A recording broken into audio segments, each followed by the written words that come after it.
एक शिक्षाप्रद कहानी का शीर्षक है अंधविश्वास का खेल।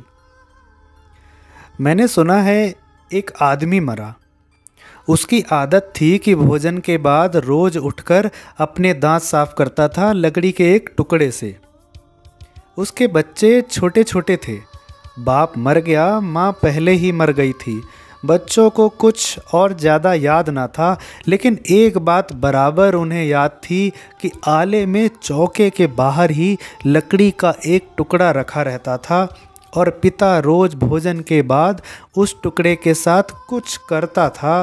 क्या करता था पता नहीं, लेकिन ज़रूर कोई बात राज की रही होगी, तभी उन्होंने लकड़ी का टुकड़ा रखा।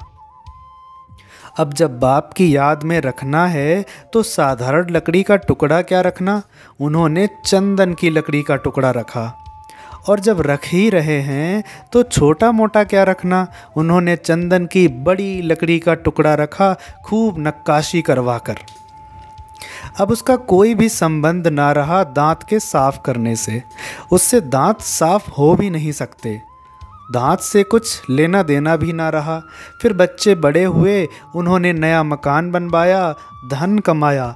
अब नए मकान में उन्होंने सोचा कि आले में लकड़ी का टुकड़ा रखा है, ये याददाश्त है अपने पुरखों की, तो क्यों ना एक छोटा सा मंदिर बना लें।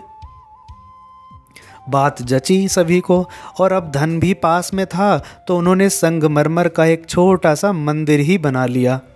उन्होंने कहा अब आले में क्या रखना, बाप दादे गरीब थे तो ठीक, अब मंदिर बन गया संगमरमर का बड़ा सा मंदिर। अब उसमें एक छोटे से लकड़ी के टुकड़े को क्या रखना, तो वे एक बड़ा खंभा पूरा झाड़ का झाड़ ले आए, कटवाकर चंदन का, उस पर खूब नक्काशी करवाकर उसको लगा दिया। मैंने सुना है कि अब उसकी पूजा चलती है, घंटा बजता है, पुजारी आता है और फूल चढ़ाए जाते हैं। अब किसी को याद ही नहीं कि कहाँ से शुरुआत हो गई थी इस बात की। जो भी इस जगत में तुम्हें अंधविश्वास दिखाई पड़ रहे हैं, तो ज़रूर कभी विश्वास से ही हुआ था। कहीं ना कहीं चाहे कितनी ही बात खो गई हो, चाहे आज खोजना भी संभव ना रह जाए, चाहे आज हमारे पास उपाय भी ना रह गए हों कि हम परत दर परत इतिहास में उतर कर उनकी खोज कर सकें, लेकिन कहीं ना कहीं प्रारंभ में कोई ना कोई छोटी मोटी बात रही होगी जिसमें कुछ सत्य था और जिसका किसी ने साक्षात्कार किया था। लेकिन फिर बाद में सभी चीज़ें अंधविश्वास हो जाती हैं।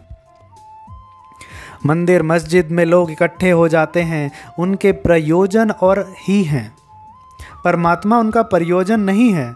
जो उन्हें वहाँ उपदेश दे रहे हैं उनका प्रयोजन कुछ और है, परमात्मा उनका भी प्रयोजन नहीं है।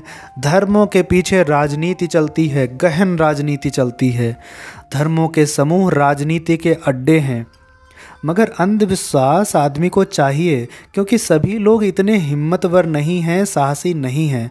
अगर तुम चाहते हो एक दुनिया जहां अंधविश्वास ना हो, तो साहस पैदा करना होगा, ऐसा अदम्य साहस कि या तो हम पकड़ेंगे सत्य को, फिर चाहे कितनी ही आग बरसे कोई फिक्र नहीं, और अगर हमें सत्य नहीं पकड़ना है तो सत्य के नाम पर हम झूठे सत्य ना पकड़ेंगे। या तो हम आस्तिक होंगे तो ऐसे आस्तिक जिन्होंने परमात्मा को जाना, या फिर हम नास्तिक ही रहेंगे मगर ईमानदार नास्तिक रहेंगे। मेरी यही देशना है, या तो बनो असली आस्तिक या कम से कम असली नास्तिक तो रहो। इन दोनों के बीच में अंधविश्वासी हैं, ना असली आस्तिक हैं ना असली नास्तिक हैं तो नास्तिक आस्तिकता की चादर ओढ़े हुए हैं, राम नाम की चदरिया ओढ़े हुए हैं, और भीतर बैठा नास्तिक। भीतर पाक है, बाहर से विश्वास ओढ़ा हुआ है। ये अंधविश्वास की स्थिति है।